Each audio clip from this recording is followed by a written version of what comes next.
यशोमती मैया के नंद लाला।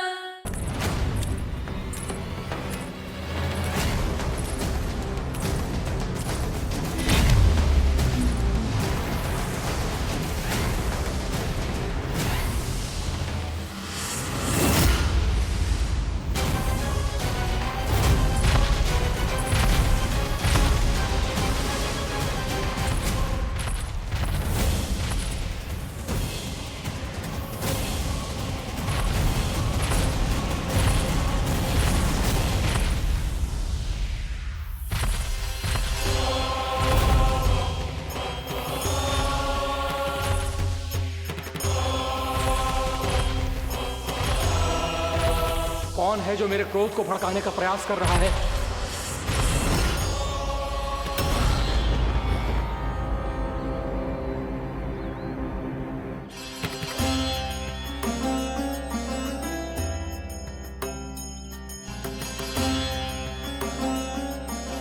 अभी क्या देखा मैंने? किसके पांव थे वो?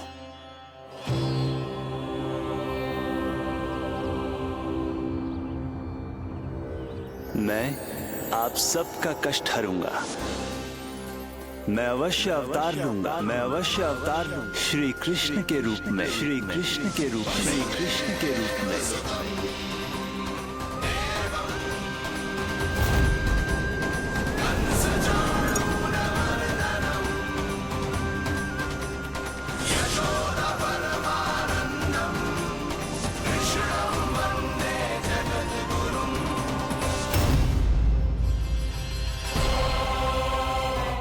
नहीं, नारायण चोरी नहीं कर सकते। अवश्य ये कोई पाखंडी है। यदि मेरा आभास सही है तो अब न ये मेरे क्रोध से बच पाएगा और न ही मेरे श्राप। न ये मेरे क्रोध से बच पाएगा और न ही मेरे श्राप। जानकी, जानकी को मैं ऐसी स्थिति में छोड़ के नहीं जा सकता। क्या हो गो? कछु तो बोल। कछु करना चाहिए मुझे, पर करूं तो क्या? वापस गया तो जानकी और कस्तूरी पकड़ लेगी और मैया के पास ले जाएगी। समय पे घर पे ना पहुंचा तो पकड़ा जाऊंगा। हे नारायण, अब आप ही कोई सहायता करो जी। क्या हो गया जानकी को?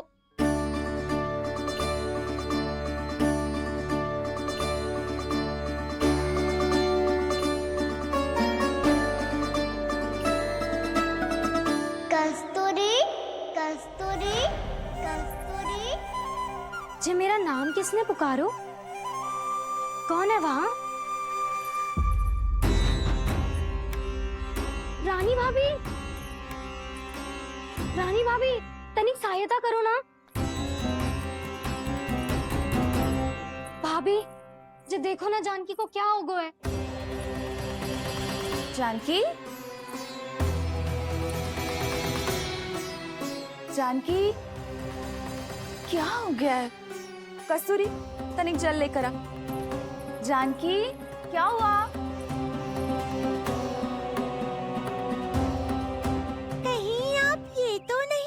रहे प्रभु कि बड़ी माँ थोड़ी देर में मैया को भी यहाँ बुला लेंगी। हाँ, और तब मैं निश्चिंत होकर घर जा पाऊंगा। पर प्रभु, यदि मैया को घर से निकलने से पहले ही पता चल गया कि आप घर पर नहीं हैं, तो क्या होगा? ना, कुछ तो गड़बड़ है। कहीं चोट लगने का तो प्रभाव ना है कि जे इतना सो रहा है। यदि मैया को आपकी अनुपस्थिति का पता चल गया तो क्या करेंगी वो? यशोदा, मुझे लगता है कि तुम्हारा मन आजकल ढूंढने लगो है कि कहीं से तुम्हें चिंता मिल जाए और तुम उसे व्यर्थ में ही ले लो। कहना क्या चाहते हो आप? यही कि तुम्हारा लल्ला कितनी शांति से सो रहा है और तुम यहाँ उसकी चिंता कर रही। अरे सुबह की चोट को तो कब का भूल गए हो। तुम ही बताओ, तनिक भी पीड़ा होती इसे तो इतनी शांति से सो पातो? ना। तो बस, तो फिर चिंता मत ही करो, मैं रहूंगा ना इसी कक्ष में, ध्यान रखूंगा उसका। तो जे बोलो ना, आपको भी कान्हा के जैसे चादर तान के सोनो। अरे ना, भरी दोपहर में कोई सोता है क्या भला? पक्की बात? हाँ, पक्की बात। मैं लल्ला को ध्यान रखूंगा, तुम चिंता मत करो।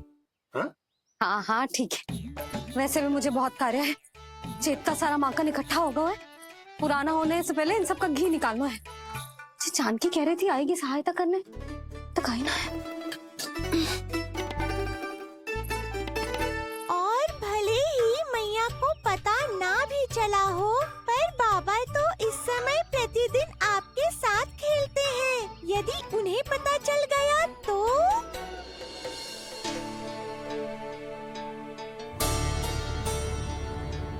देखा मैया कितनी चिंता करती है तेरी।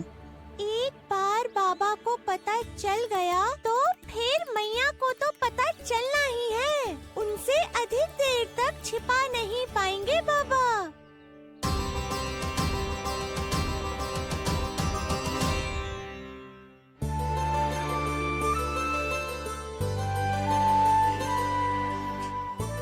तेरी मैया ने मुझे इतना खिला दियो कि मुझे बड़ी तीव्र नींद आ रही। मैं यहीं तेरे साथ तनिक विश्राम कर लेता हूँ।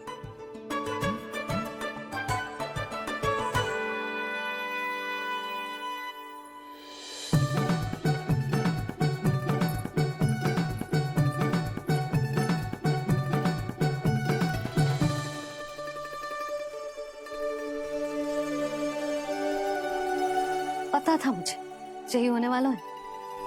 दोनों बाबा लल्ला आनंद से नींद लो, मुझे बहुत सारा कार्य करना है। चाहे बाबा को पहले पता चले या मैया को, आपके लिए तो दोनों ही स्थितियों में संकट है प्रभु। तीनों स्थितियों में मूली, तीसरी स्थिति कौन सी प्रभु? वो भी तो पधार रहे हैं। वो कौन? जगत विख्यात महर्षि, अत्यंत क्रोधित स्वभाव वाले। प्रभु महर्षि दुर्वासा। उनका गुस्सा बहुत खतरनाक है, इतना कि देवराज इंद्र तक नहीं बचे। मेरा ऋषि दुर्वासा का घोर अपमान किया है तुमने देवराज इंद्र। जिस प्रकार से तुमने मेरी वरदान में दी हुई माला को ठुकराया है, उसी प्रकार से तुम्हारा पद तुम्हें ठुकराएगा, और तुम्हारे साथ साथ अन्य सभी देवता भी अपने अपने पदों से नीचे गिरकर श्री विहीन हो जाएंगे। ये मेरा शाप है तुम्हें, ये मेरा शाप है तुम्हें, ये मेरा शाप है तुम्हें।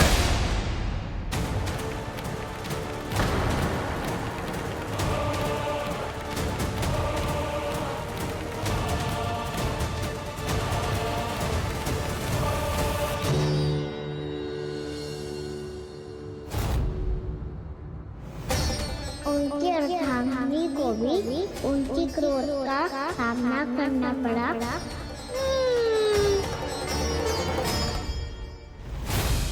तुमने मेरी आज्ञा का अनादर करके मेरे सम्मान को भस्म कर दिया है कदली। इसलिए मैं तुम्हें श्राप देता हूं कि तुम इसी क्षण भस्म के ढेर में बदल जाओगी।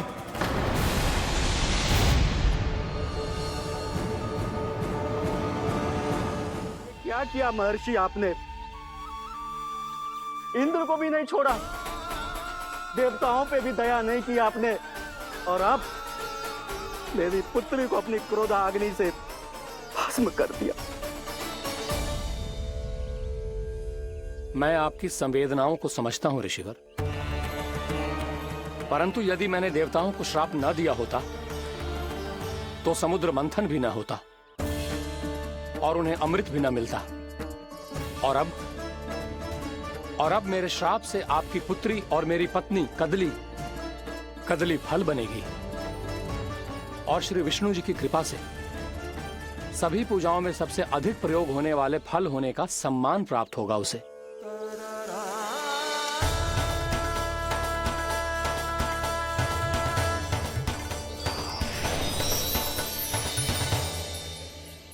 पर इससे आपके क्रोधी प्रवृत्ति को उचित नहीं ठहराया जा सकता।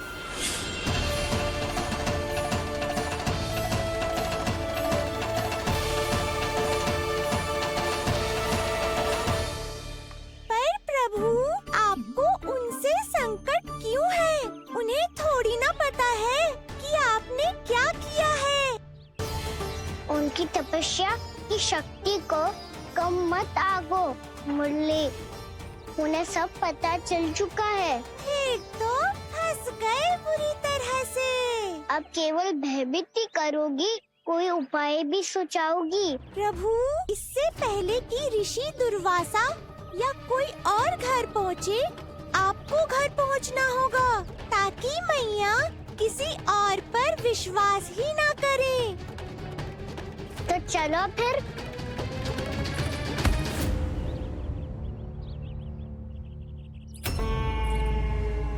कान्हा, लगी तो नहीं तुझे? भाग तो ऐसे रहा था जैसे पीछे कोई चक्रवात आ रहा हो। चक्रवाती आरोह है ताऊ, क्रोध का चक्रवात।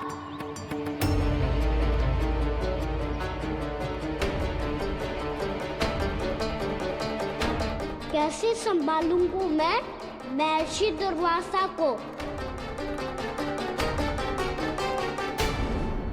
कान्हा, कहाँ खो गया? और ये माखन क्यों लगा है तेरे मुंह पे?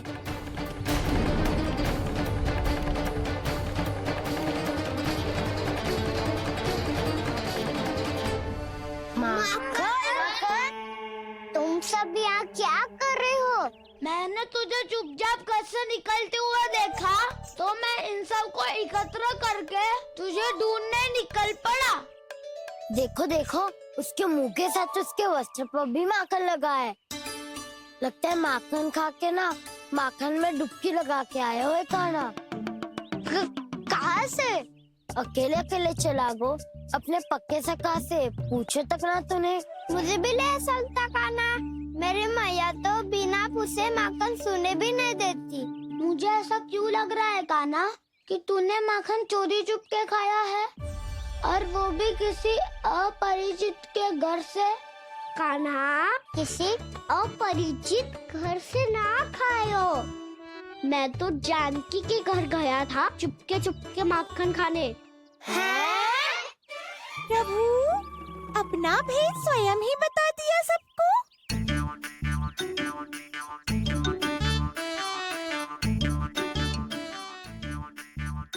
मेरा अर्थ है कि जानकी का घर खुला था तो मैं भीतर चले गयो। ना पूछे, पर वो तो सो रही थी ना, इसके लिए मैंने माखन बिना पूछे ही खा लियो। इसी को तो चोरी करना कहते हैं कान्हा। चोरी? ताई जी को पता चल जाएगा तो क्या होगा तेरा? कौन बताएगा मैया को?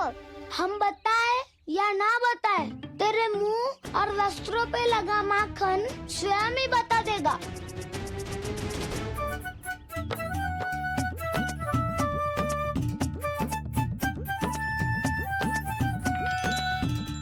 माखन तो आपके वस्त्रों पे भी लगा है दाऊ। ये तो तब लगा होगा जब तू मुझसे टकराया था। हाँ, मैया तो यही सोचेगी ना कि आप मेरे साथ ही थे। अब बताओ, कौन बताएगा मैया को? वसंता भी ने तो सुना है, ये बताएगा। सोच ले वसंता, मैया को मेरी बुराई सुन के क्रोध आया तो? नाना, मैं ना बताऊंगा। जब तक मुझसे सीधे सीधे प्रश्न ना किए जाए तब तक मैं कुछ ना बताऊंगा। यदि यहाँ सत्यवादी मधुमंगल होता तो वो पक्का बता देता। तब तो अच्छा है वो यहाँ नहीं है। मैं बताऊंगा ताई जी को, क्योंकि मुझे ताई जी ने सब सूचना देने को कहा था। कब? सुबह जब मैं ताई जी को पूजा के फूल देने को गया था। सुन, तेरी आंख के सामने कछु उल्टा सीधा हो या कोई अत्यधिक शरारत करे तो सीधे आके मुझे सूचना दियो, समझ गो? ना बताएगो ना तो मैं कान्हा को बाहर भेजने की आज्ञा वापस ले लूंगी। नाना आप आगे वापस मत देना, मैं सब बताऊंगा। इसलिए आपको तो ताई जी को बताना पड़ेगा। अर्थात मैया ने आपको बाहर भेजने से पहले ही गुप्तचर की व्यवस्था कर ली थी। वो मैंने वो वचन दिया है। मेरी आंखों के सामने कुछ भी उल्टा सीधा हुआ तो मुझे सूचना देनी पड़ेगी। पर तेरी आंखों के सामने कुछ उल्टा सीधा हुआ ही ना, वो बातों में उलझा रखा ना, मुझे बताना चाहिए ना, ना तो अनुचित होगा बलराम। और सखा को फंसाना अनुचित ना होगा, क्यों दाऊ? ये निर्णय मैं कैसे करूं? तो और कौन करेगा? कीचड़।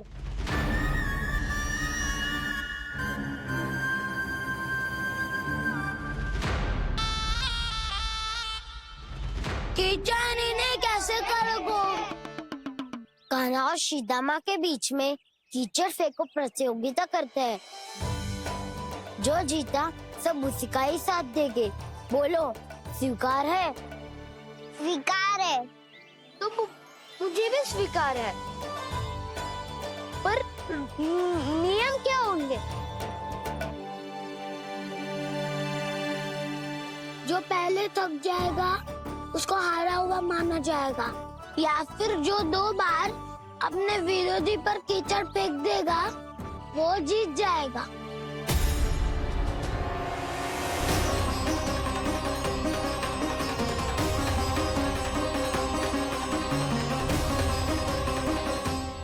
माखन चोरी की घटना के कारण महर्षि पहले ही क्रोधित है। अब कीचड़ से खेलता हुआ देखकर उन्हें और क्रोध ना आ जाए।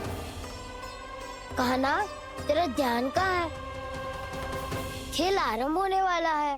अब चुनौती स्वीकार कर ली है तो खेलना तो पड़ेगा ही। तो फिर चलो।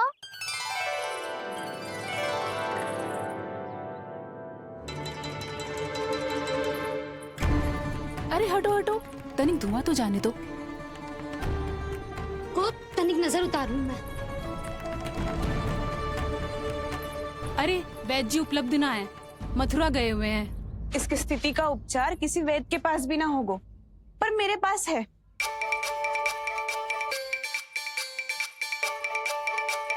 अरे अरे बस करो ये सब। ये अधिकतर समय यशोदा के साथ ही होती है। हो सकता है उसे कुछ पता हो। जा, कोई शीघ्र जाकर यशोदा को बुला ला। मैं बुला लाती हूँ। हाँ हाँ।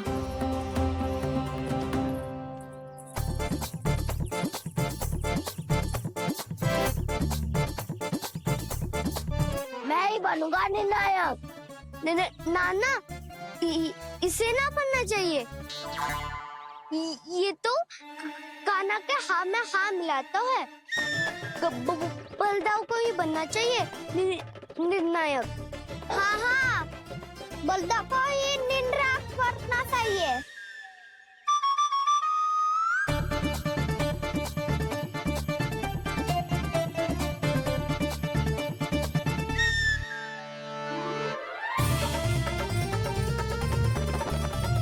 आरंभ करो।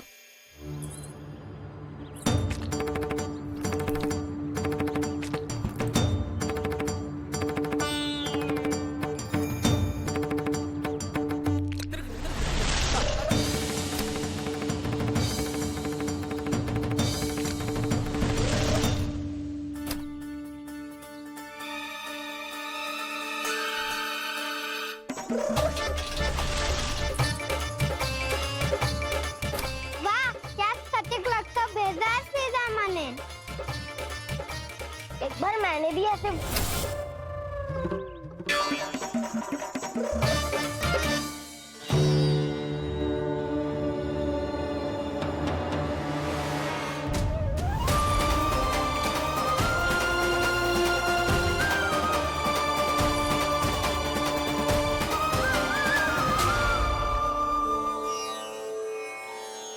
मैं बिल्कुल सही था। जो बालक सबके घरों से माखन चुराए, जो कीचड़ से खेले, वो नारायण का अवतार कदापि नहीं हो सकता। ये अवश्य कोई छलिया है जो कृष्ण होने का स्वांग कर रहा है। इसे इसके अपराध का बहुत कड़ा दंड दूंगा मैं। इसे इसके अपराध का बहुत कड़ा दंड दूंगा मैं। इसे इसके अपराध का बहुत कड़ा दंड दूंगा।